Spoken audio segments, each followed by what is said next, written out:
Welcome, everyone, to another Réveil Compliance Corner. If you wonder why I am speaking like this, if you wonder why I'm thinking I'm wondering. the Princess Bride, my name is Anita Montoya. You have killed my father. Prepare to die.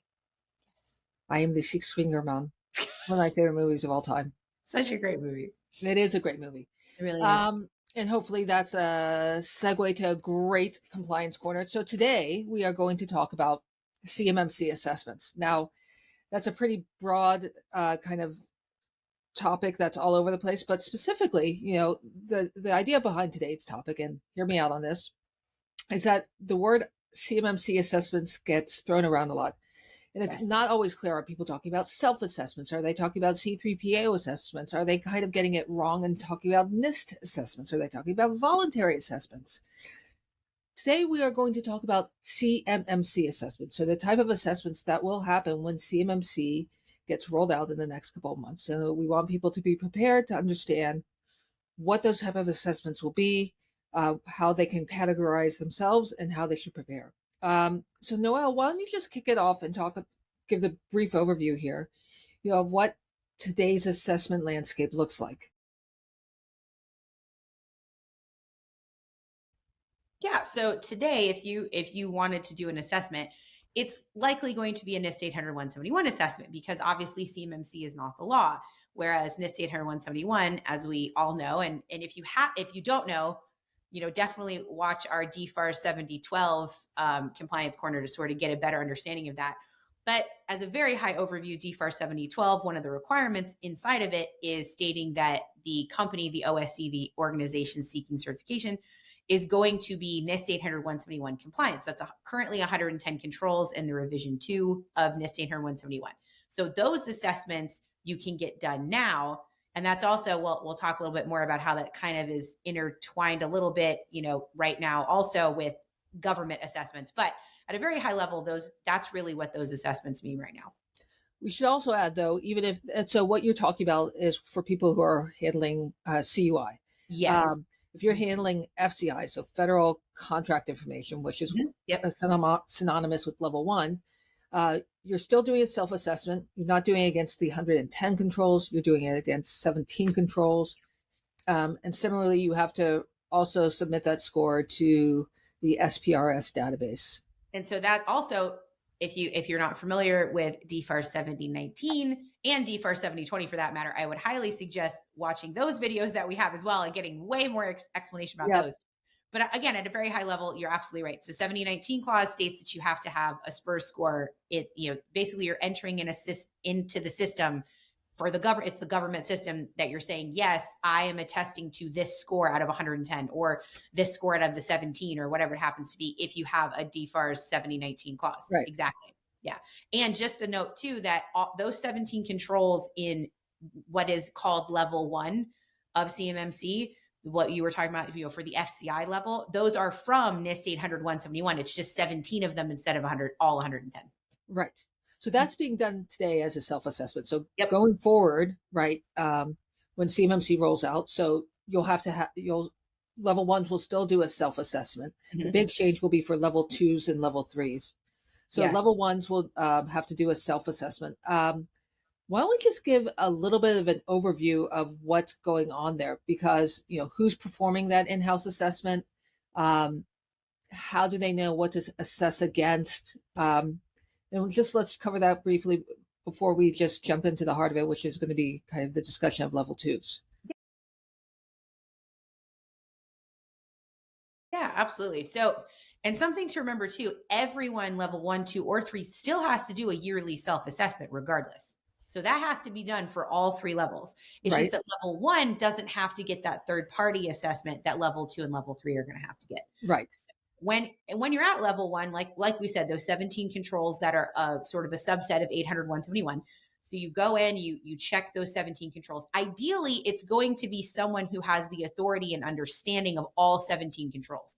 So that means, it can be more than one person. If it's like an IT person and also, a CEO or CIO or CTO or what have you, you want to make sure that you have someone doing that self-assessment who can really understand all those controls and, more importantly, understand how those controls are currently being implemented at your organization.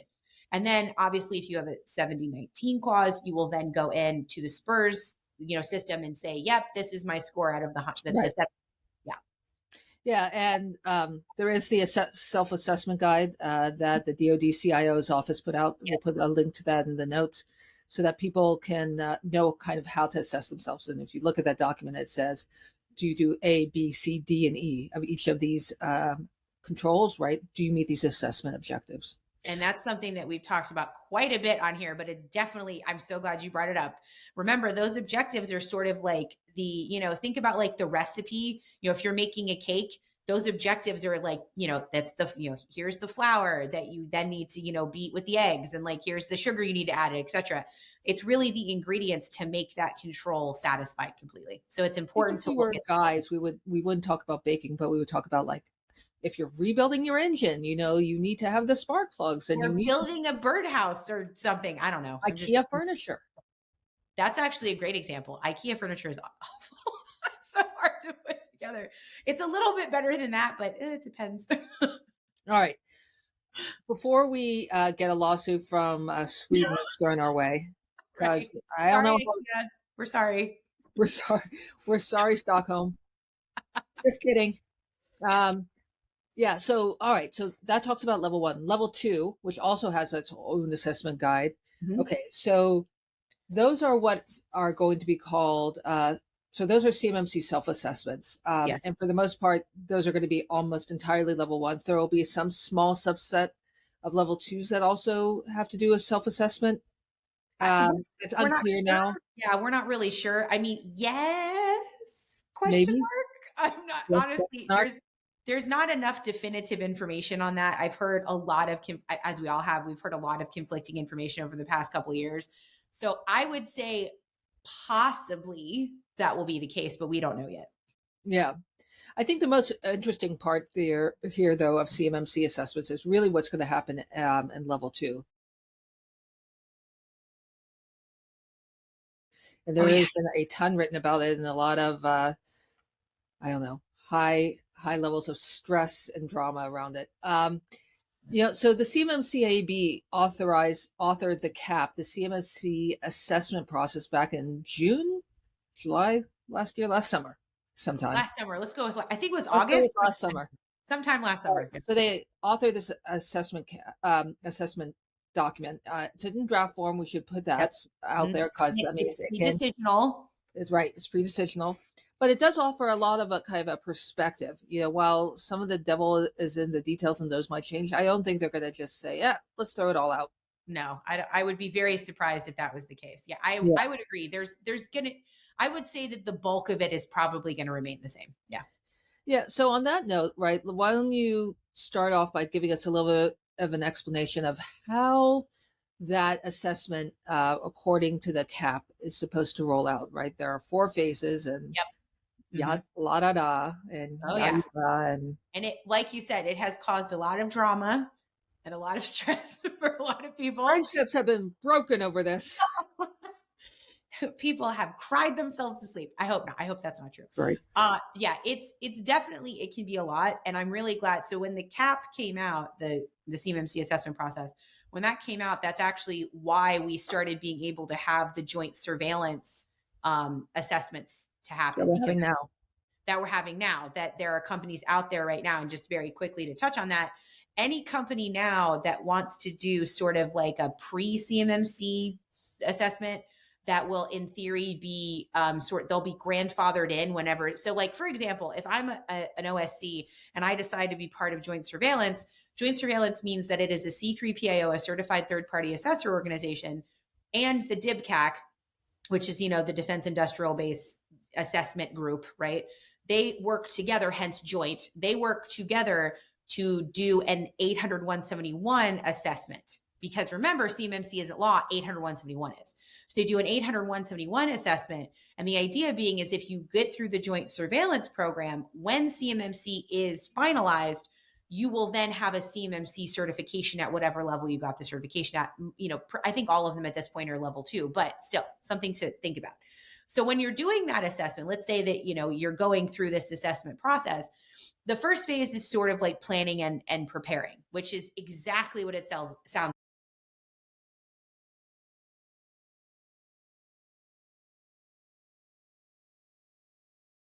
like. So whoever Phase you're one.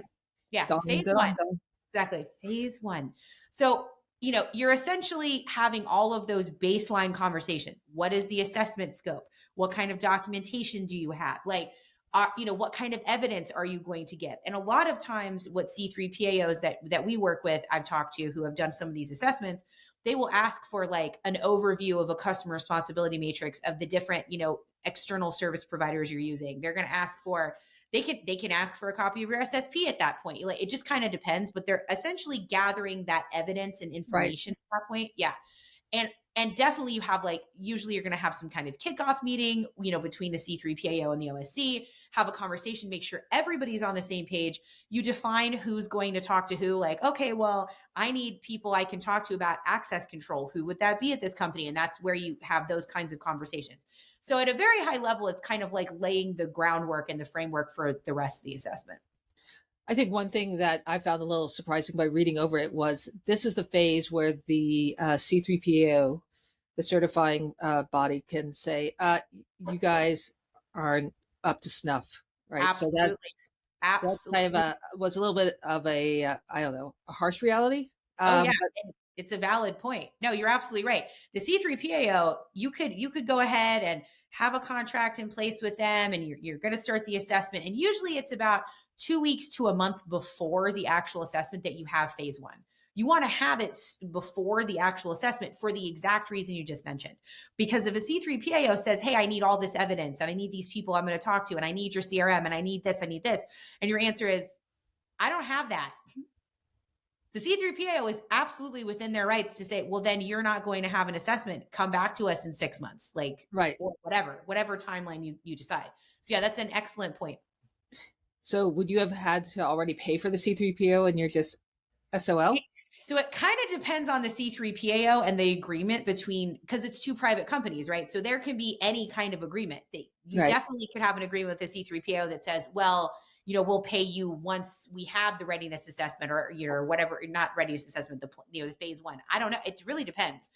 What I have heard the most of is that C3PAOs will do kind of like a percentage of the total. Like you pay this, up front, and then Right. that kind of thing. But really, it's up to the companies. It's whatever they agree to. All right. So phase two is where things start getting moving, right? That's where they start actually the rubber meets the road, as they say. Yeah. And they could start actually assessing you against the NIST 800-171 controls. Mhm. Um, they conduct the assessment. They'll look at evidence. They'll look at They'll talk policies, to people, procedures. have interviews with people. They will look at different policies and procedures you have from like a written standpoint. They'll look at policies and procedures that you have from a technological standpoint.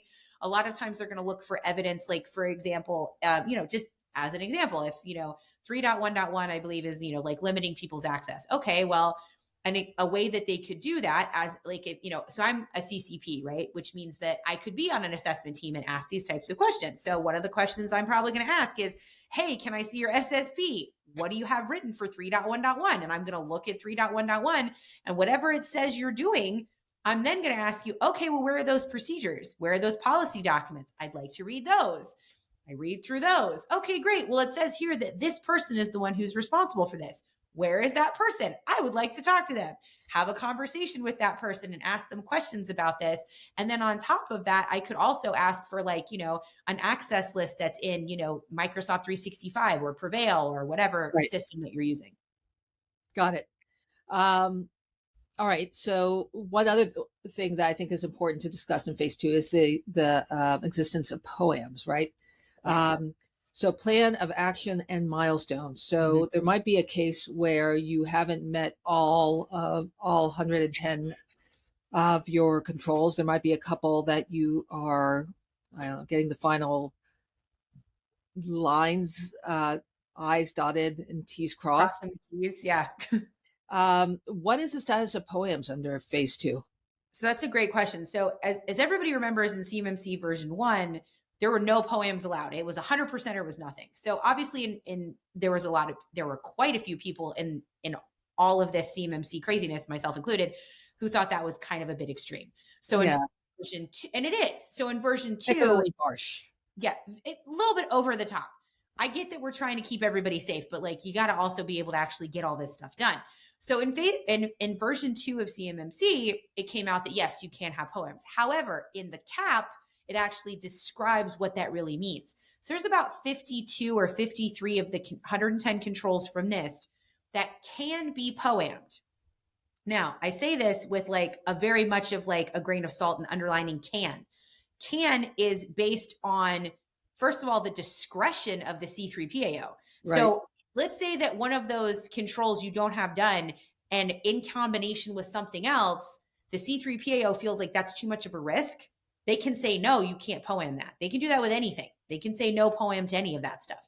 Now, also, you have to pretty much be done with those 53 controls that can be poemed. Like you can't be like, I haven't started anything. That's not an option. I mean, really, you have to be pretty much almost there, like you said, just crossing the final T, dotting the final I kind of situation. And on top of that, you have to have 88 out of the 110 controls completely done, totally met and satisfied for you to even qualify to have any of those 53 as a poem. Yeah. So there's a lot of different caveats with that, like quite a few. And if you are interested in reading more about it, I highly recommend looking at the cap, which we will also link in the show notes. I believe it starts on like page 32 or 33 of the cap. The cap's a really long document. I think it's like 32 or 33. Start reading through that and really understanding what that means, because truly you don't want to end up in a situation where you're not educated enough about those poems and you're like, oh, it's fine, I just won't do them. And then, no, and you end up getting in trouble for it. So you don't want that. Yep. Important point. So phase 3, the report comes out, the recommended results. What are they doing at this point, and what happens with the poems? So at this point, the C3PAO is going to finish up their assessment. They're going to take all the information, all the evidence they collected. They're going to look through every one of those objectives. They're going to decide, okay, yay or nay, basically, did you meet it? Did you not? If there are any that were not met, that the C3PAO decides can be put on a poem. And again, there are not going to be very many of them. So just, don't assume you're going to be able to get away with a whole bunch of stuff. Right. So whatever there are, if there are, right, if there are poems that the C3PAO feels like need to be reassessed, they will also put that in the report and say, okay, here are the 3 that you need to take care of. Here are the things you need to do. And then you have 180 days or 6 months to get those things done. And then that C3, so then we get into phase 4 right there, right? Where 6 months to 180 days later, the same C3PAO or a different one, you can bring in a different C3PAO if you want to, but as long as they're both certified C3PAOs, it doesn't really matter. Right. But let's say you bring in the same one, they come back and they look at those specific controls that you had poemed 6 months before, and they decide whether or not they're met now or not met. And if they are met, then they send that report, you're good to go. Right. If they're not met, that's when you start having some problems, because if they're not met, then the C3PAO has to go back to, the Cyber AB and say, just kidding. They're not ready. They're actually not ready. And you could, technically in that scenario, and again, it hasn't happened yet because we haven't done this yet, but technically in that scenario, if the C3PAO, the assessor, who's the lead assessor, recommends, hey, I don't think they're okay, they didn't do this, you could technically not have that certification anymore. So definitely something to take very seriously. Yeah. And it's kind of interesting to see how this is all playing out. It's kind of a very formulated approach to compliance. Very. We would be remiss if we didn't quickly mention that there is this phase 3 for phase 3 level 3 assessment, which is pretty vague at this point because the government has not said a lot about it. Correct. We do know that if you're going to be a CMMC level 3, you have to meet level 2 first. Yes. So, rewind and listen to the last 10 minutes of our conversation, and then you can figure out what you want to do with the Delta. Yeah. And then sprinkle on a little bit of NIST 800-172. Yes. So, yeah. Yes. NIST whipped cream. Little of that and like a cherry. So NIST 800-172 is Think of it as like a whole bunch of enhancements to 800/171. So it's a lot of like individual enhancements to different controls that are in 800/171. I think there's like 25 or 26 of them. I honestly don't remember the exact number, but it's somewhere in that vicinity. So you definitely, if you are going to get a level 3, it's very imperative that you look through 800/172 and make sure that you are checking all of those enhancement boxes. Like you said, we don't actually know because, for example, we've mentioned how we're going to link level 1 and level 2 assessment guides. There is no level 3 assessment guide at this point. It has not Yeah. come out. So until that happens, like you said, we're kind of living in like a maybe that's all you need to do. We don't know. But All yeah, right. definitely look at the 172 stuff. Yeah. So, I mean, there's a lot of information in what we just said, but I think that, the if we can kind of summarize a little bit, it's, number one, get started on CMMC. We've been saying that for the past year and a How half. long now? Yeah. Familiarize yourself with level 1, 2, or 3, Yep. um, whatever level you need to meet. Um, Determine the CMMC level your organization needs to achieve. Yep. Scope your compliance boundary. Prepare for a self-assessment. Yep. See how well your organization is meeting whatever NIST obligations it has, and get professional help. I sound like I'm a psychiatrist talking telling you to go there. There's a lot of us who feel like we need therapy with CMMC, so that's completely fair. And something to remember too, make sure to look at those assessment guides. Once you do figure out what level you need, look at those assessment guides. Well, at least for 1 and 2, right? There's not one for 3, but look at those assessment guides, get familiar with it, get familiar with NIST 800/171, and get familiar with NIST 800/171A, which is the assessment guide for 800/171. You want to make sure to look at this stuff because even when CMMC comes out, NIST 800/171 is still the national standard. That's still the standard that's what CMMC is built on. So it's Right. definitely important to get familiar with those things. All right. And with that, I think we've come to the end of yet another compliance corner. I feel like we could. This is not a soap opera. It's much less drama. We These can are the try days drama next of our time. lives. What's that? These are the days of our lives. Oh my gosh. Okay. On that momentous note,